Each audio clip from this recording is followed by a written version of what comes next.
So I'm going to give you 3 main things to focus on during your handstand training.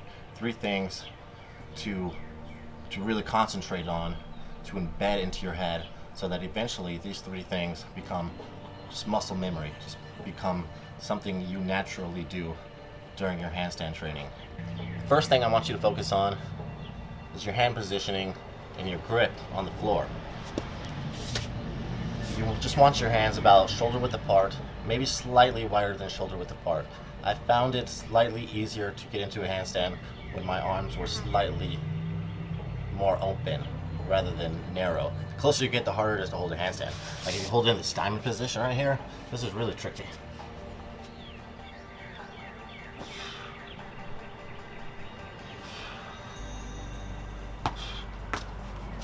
So if you're having trouble at first, just while reaching out in front of you about, normal shoulder width apart, then try slightly wider than shoulder width apart. So the hand grip, this grip right here, rather than just having flat hands, don't just have flat hands and hop into it, but get this little suction cup grip right here, the spidey grip, just like this.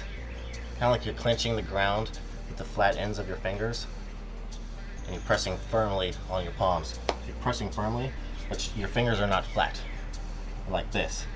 See this middle knuckle right here? It's not touching the ground. We're up and we're clenched. And it's alright if one of your pinkies doesn't do it, because this one doesn't do it. For some reason it stays straight. But you can get most of your fingers clenched like that, really firmly, really like you're trying to grab the ground, so you're controlling the ground.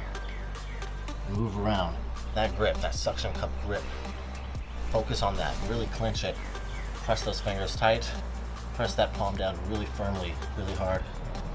And focus on that grip. Get that grip into your head. Even when you're holding a plank or doing push-ups, do that grip. Push-ups, grip. Just get used to that grip and embed it into your head every time. The second thing to focus on are your shoulders. We want to push them out far. So if you shrug your shoulders up, you push them up, that's shoulder elevation. So we want to do that. It's like we're pushing the ground out and down as far as we can. We're pushing our body away from the ground. I'll show you. So this is relaxed. See right there?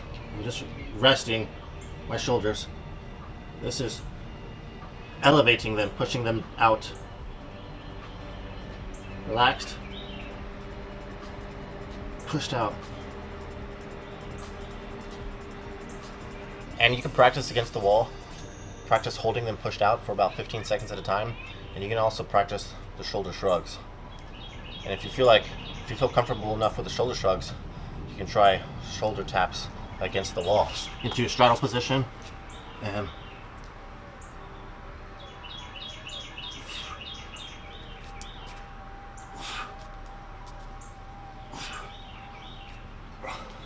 that will help strengthen your shoulders to be able to push out and get into that more stable position, because doing this stabilizes your body a lot more, makes your handstand look a lot more cleaner and straighter, helps get into that straight line, and you have more control over your handstand.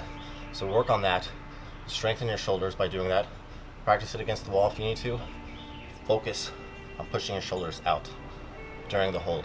Alright, and the third thing is going to be your posterior pelvic tilt. Anterior pelvic tilt, sticking your butt out. Posterior pelvic tilt, is tucking your butt in. And this is going to give you that straight line and help prevent you from falling over and being in that nasty banana handstand where your back is bent. So that's the third thing to focus on, and you can practice that against the wall as well. I'll show you with my core, with my hips just relaxed, and then I'll show you with a tight anterior pelvic tilt. You can see how much cleaner it looks, and I feel more stable that way because my legs are tight. And so not only are my shoulders in that tight, stable position, but it also puts the rest of your body in a really tight, stable position as well by holding that posterior pelvic tilt.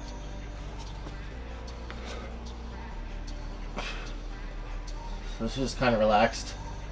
Got my shoulders pushed out, but I don't have a posterior pelvic tilt. I'm just chilling. It looks alright. But if I point my toes and then tuck my butt in, squeeze my glutes,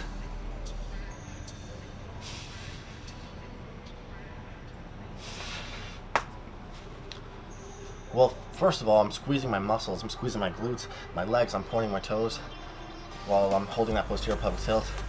And I feel better. I feel like my handstand is more stable, and I feel like I'm also working my muscles more by holding them in a tight position, holding them flexed basically. And not to mention, it also looked cleaner. It looks cleaner. You get that straight line rather than having your butt sticking out or popped out. So that's the third thing to focus on, posterior pelvic tilt. And you can also practice that against the wall. Go against the wall, bend one knee, and then hold that posterior pelvic tilt so you can feel it.